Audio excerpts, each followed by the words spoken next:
What's up, everybody? I'll give you all a fair warning, it's not going to be as awkward as the last time I was up here.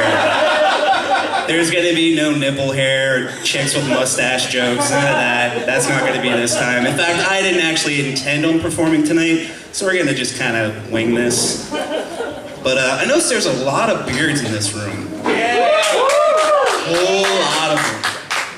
Well, I don't know about you guys, but I've ran into some awkward fucking situations with mine. Like, one time I'm at McDonald's. Me and my best friend were sitting there, you know, he's eating a double cheeseburger or some shit. And I'm eating french fries in a parfait because, well, I'm a vegetarian and there's really nothing there for me. We're both eating, and this girl walks over. She's an employee there, and she's looking at me very awkwardly. And I'm just ignoring it, you know, eating my fries, you know, whatever, talking with him. And next thing, she's like, "Can I touch your beard?" And I'm like, "Yeah, sure, I guess." She touches it, you know, walks away, giggling, laughing, ha ha ha. You know, whatever. That's cool, that's her thing. And he looks at me and he's like, "Dude, I thought you just made all that shit up." And I'm like, "No, dude, girls touch my beard all the time." And it's constantly like that. Like, I'll be at a party, some random girl will walk up and start touching my beard, not even ask, she'll just start doing it, and I'm like, "I don't know you. Get out of my bubble." You know, it's not like I walk up to her and like grab a handful of boob or something and just casually walk away. Like, who does that? It's called rape. Nobody likes that. Nobody's cool with that. Like, it should almost be kind of the same thing. Like, if you're gonna touch my beard, it's like, hey, I'm not cool with that unless I know you. If we're on a first name basis, or, you know, maybe I'm cool with you, I'll be cool with it. But no. And it's like that all the time. And it's not only just girls. I've had guys do it.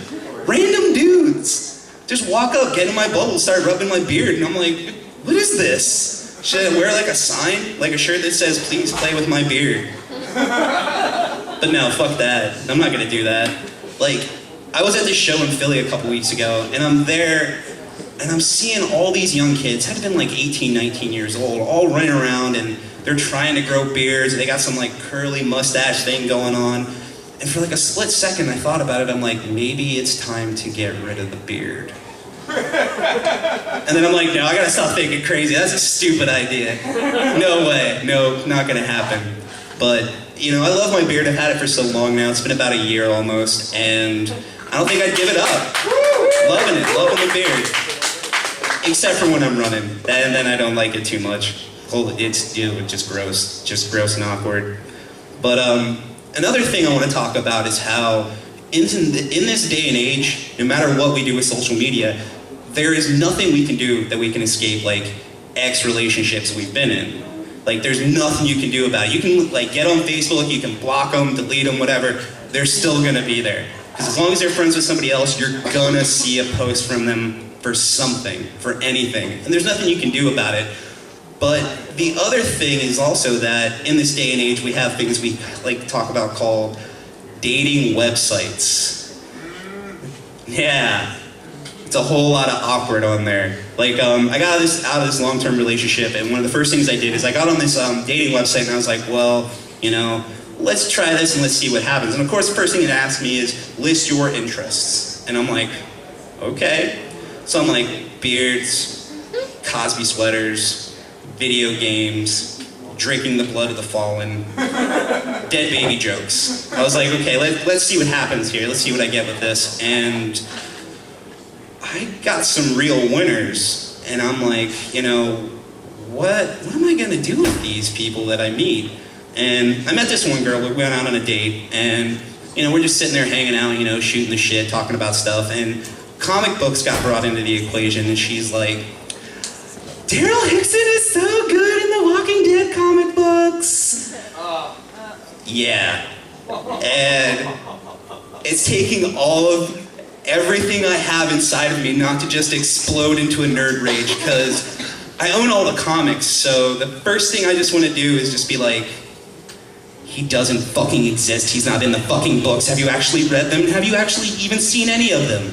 Any of the books? Have you bothered to look at them? And she's like, and of course I don't say anything, I'm acting all cool and calm, because I'm like, this lovely woman is taking time out of her day to go on a date with me. I can't be that much of a dick. But she's continuing, to sit there and talk about it, and I'm just like, no, I can't. I was like, I can't do this. And then she was talking about how she played Call of Duty, and I'm like, Now one part of me is like, a girl that plays video games, awesome. But then there's that other part of me that's like, no, Call of Duty fucking sucks. Call of Duty's so bad. That's like saying you play NCAA football or one of those other fucking sports games that I don't know anything about. And so I casually, I call a waitress over and I'm like, bring the check. And she's like, well, where are we going now? Are we gonna do anything? I was like, no, I gotta go home. I got stuff I gotta do. I gotta do laundry or something. She's like, well, what's wrong? And I'm like, just not feeling it. This just is not what I envisioned in my head as the perfect date. Because like I said, it was like bullet points. It was like all the things I should have been into, and I was just like, nope, can't do it. I was like, cannot do this, not at all.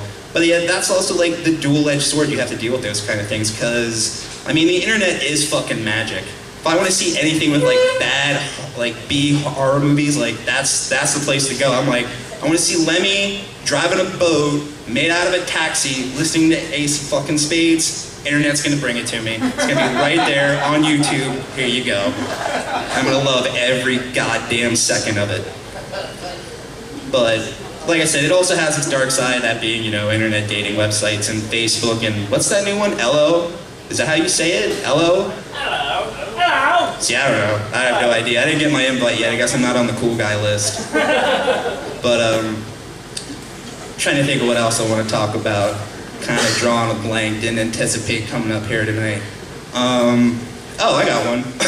So, I don't know about anybody else, but going back into the whole dating thing, when you're in a relationship, there's things that you do that you may not want to do, and one of my big ones was having to go see the Harry Potter movies.